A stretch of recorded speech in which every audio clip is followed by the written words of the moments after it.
Hey everyone, Peter Zion here, coming to you from the Houston airport on April 12th. The big news today is that the Biden administration is extending the ethanol mandate in an attempt to lower gasoline prices in the United States. The mandate was first established, we're pushing 20 years ago now, in order to put corn into the fuel mix. So we have something called E15 gasoline in much of the United States for at least much of the year is 15% ethanol. This new announcement would allow that 15% to persist within the fuel system year round. The idea is it's going to knock about a dime off of energy costs, and off of gasoline costs, and that seems like a reasonable number to me.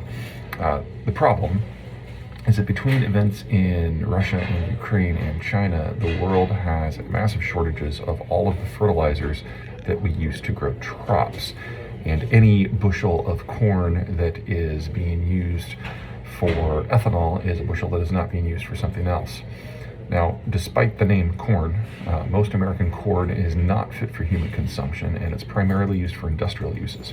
And half of all corn produced in the United States ultimately makes it into an ethanol fuel mix. This will increase that percentage a little bit. Now, the timing of this has a lot of impact because we are now getting into planting season for most of America.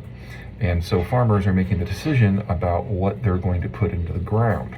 Corn is a fertilizer intensive crop, far more than soy or wheat. And by putting this mandate expansion into place, the Biden administration is absolutely encouraging the planting of corn.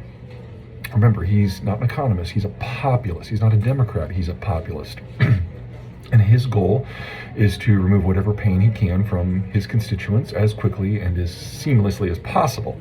This fits with that.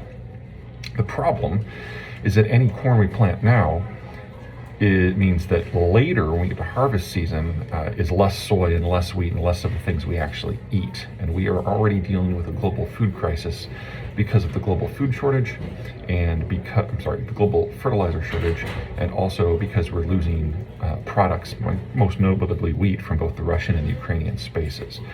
So while this will make the American consumer a little happier about gasoline, it will hugely impact the global consumer because of the lack of food. At a critical time, we are now shifting away from producing more foodstuffs when the world is already in shortage in order to produce more energy for the United States. So just keep that in mind. This was an opportunity for the Biden administration to get ahead of the food crisis, and instead he's decided to get ahead of the energy pinch that we're feeling. Not really a great choice here, but we're going to feel this a lot down the line. Okay, that's it from me. Until next time.